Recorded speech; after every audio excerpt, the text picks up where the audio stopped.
সকাল সকাল ঘুম থেকে উঠে এক গ্লাস গরম জলে লেবুর রস কয়েক ফোঁটা মিশিয়ে খেয়ে নিলাম। এখন আরেকটা ড্রিঙ্ক বানিয়ে নিয়েছি, একটু পরে খাবো। এখানে তুকমা আর পানি দিয়ে এক গ্লাস ভিজিয়ে রেখে দিয়েছি, চিনি ছাড়া খাবো। আসসালামু আলাইকুম এভরিওয়ান, সবাই কেমন আছেন? আশা করি সবাই ভালো আছেন। আলহামদুলিল্লাহ, আমরাও ভালো আছি।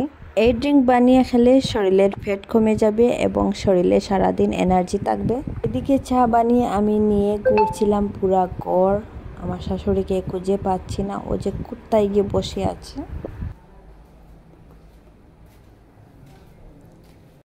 আজকে আমার শাশুড়ি মা রাগ করে বসে আছেন উপরে, তাই শাশুড়ি মার জন্য নিয়ে যাচ্ছি চা উপরে। এইদিকে খুঁজে নাই।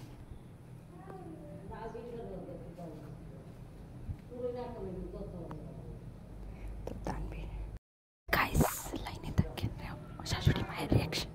এদিকে সকালে খাচ্ছি ছানার মধ্যে এত প্রোটিন, সবাই জানি আমরা। বাচ্চাদেরকে বলছিলাম খাওয়ার জন্য, ওরা তো আর খেতে চায় না। বাচ্চারা স্কুলে যাওয়ার জন্য রেডি, ওদেরকে রেডি করে নিয়েছি। বাচ্চাদেরকে স্কুলে দিয়ে এখন যাচ্ছি আমি আমার বাপের বাড়ি। যেহেতু সকাল 8টা থেকে বাচ্চাদের স্কুল, 12টায় ছুটি হয়ে যাবে, তার জন্য ভাবলাম বাপের বাড়ি গিয়ে একটু সময় বসে বাচ্চাদেরকে নিয়ে একবারে ঘরে যাব। চলে আসছি বাপের বাড়ি, আর বাপের বাড়ি এসে মিরারের সামনে একটু বাদ নিয়ে নিলাম।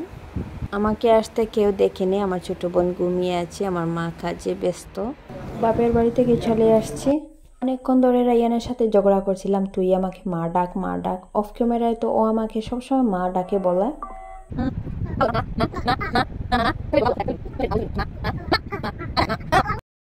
ওকে এত চেষ্টা করেছি মা বলার জন্য, ও মা বলতে চায় না। মা বলো না, মা। চকলেট দিব, চকলেট।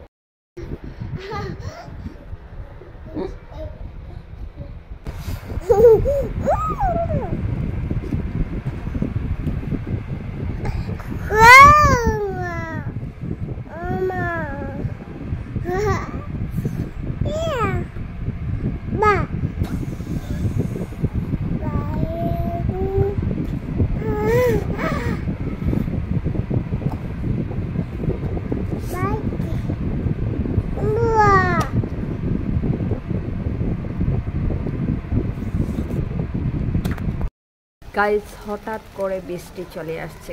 গাইস দেখতে পাচ্ছেন অনেক অন্ধকার হয়ে আছে এদিকে। এদিকে গাইস বিকেলে কোন বাজে প্রায় 5টার মতো। দেখতে পাচ্ছেন অনেক বৃষ্টি নিয়ে আসছে, আর এদিকে আকাশটা একদম কালো হয়ে আসছে।